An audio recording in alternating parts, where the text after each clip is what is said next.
Hey guys, and welcome back to this channel. In this video, I'll be showing you guys how you can get the tempered mutation on your plants in Gray Garden.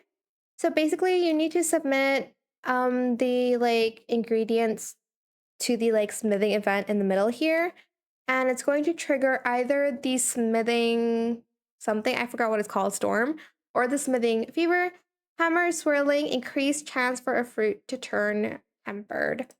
So yeah, just submit as much as you can and it might trigger one of these weathers. I think it also makes it okay, the other weather makes it faster, but this one just gives the tempered mutation to your plants.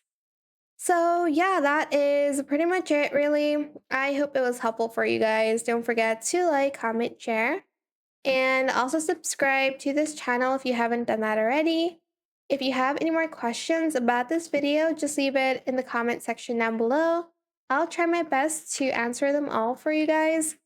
And if you found this video helpful, please click the thanks button as well. That is it. Thank you so much for watching. Bye.